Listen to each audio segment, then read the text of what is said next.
Assalamualaikum warahmatullahi wabarakatuh. Perkenalkan, nama saya Zulfikar Yusuf dari jurusan Pengembangan Masyarakat Islam semester 6 kelas C. Di sini saya akan sedikit menjawab pertanyaan dari soal UTS mata kuliah riset aksi. Yang pertama, soal ke-1 yaitu tentang riset aksi, fasilitator, partisipan, lobi, dan negosiasi.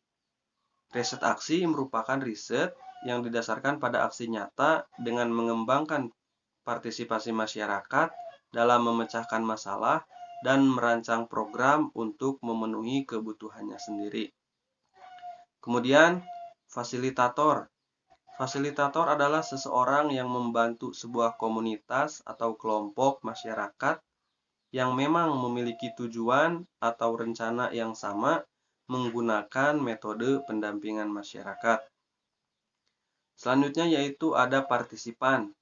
Partisipan adalah pengambilan bagian atau keterlibatan orang atau masyarakat dengan cara memberikan dukungan baik berupa tenaga, pikiran, ataupun materi, dan tanggung jawabnya terhadap setiap keputusan yang telah diambil demi tercapainya tujuan yang telah ditentukan bersama. Selanjutnya ada lobi dan negosiasi. Lobi adalah berupa teras atau serambi ataupun ruang depan yang terdapat pada sebuah bangunan atau hotel-hotel yang dijadikan sebagai tempat duduk tamu.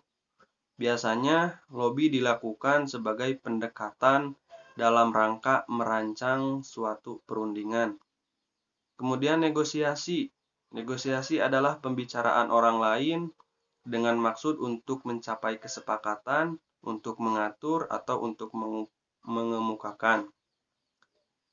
Negosiasi menurut Phil Baguley, negosiasi yaitu kegiatan yang dilakukan untuk menetapkan keputusan yang dapat disepakati dan diterima oleh kedua belah pihak dan menyetujui apa dan bagaimana tindakan yang akan dilakukan di masa yang akan mendatang.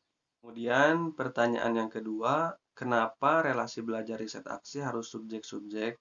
Karena relasi belajar riset aksi merupakan penelitian yang melibatkan secara aktif masyarakat dan fasilitator ataupun pihak-pihak yang relevan dalam mengkaji tindakan yang sedang berlangsung dalam kehidupan masyarakat sebagai upaya untuk melakukan perubahan ke arah yang lebih baik. Kemudian nomor 3 yaitu terkait dengan tahapan siklus riset aksi.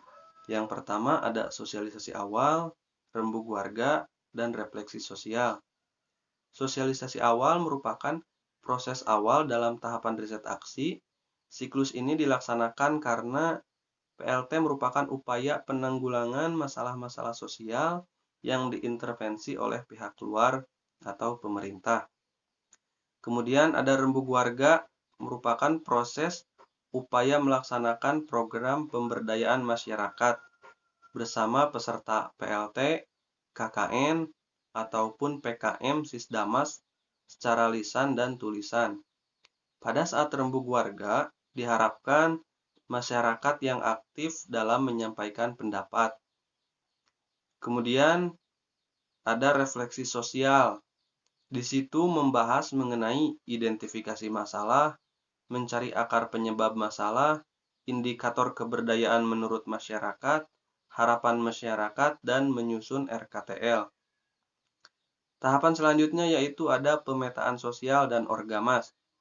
Pemetaan sosial atau social mapping merupakan sebagai proses penggambaran masyarakat yang sistematik serta melibatkan pengumpulan data dan informasi mengenai masyarakat termasuk di dalamnya profil dan masalah sosial yang ada pada masyarakat tersebut. Kemudian ada orgamas atau pengorganisasian masyarakat.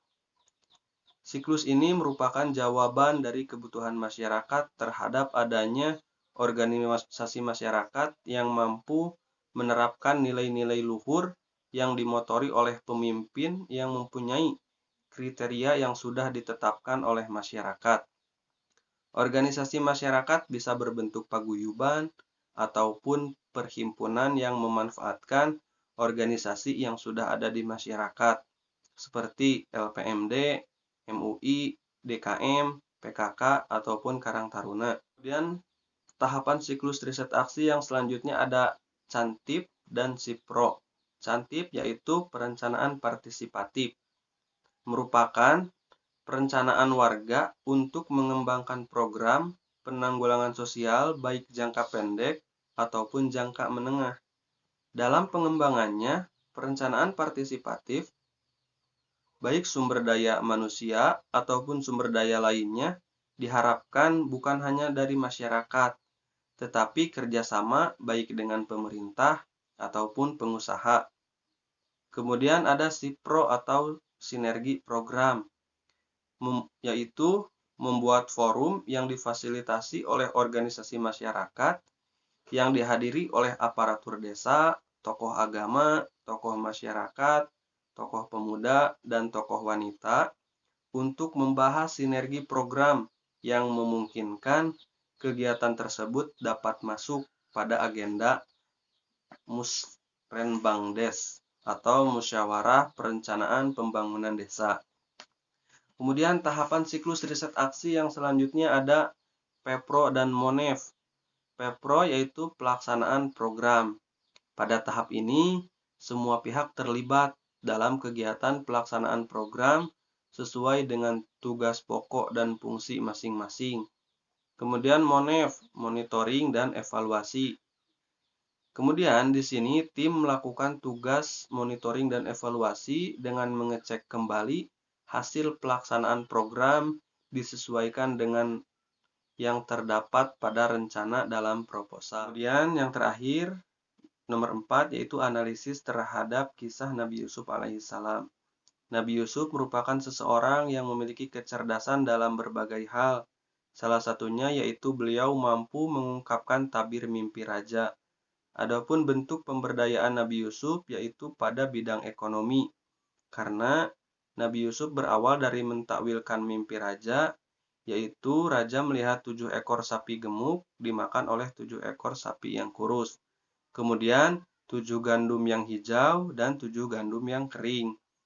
Nabi Yusuf menyarankan bahwa jawaban dari mimpi itu pada 7 tahun pertama itu masa subur, dan 7 tahun selanjutnya yaitu masa kekeringan atau masa paceklik.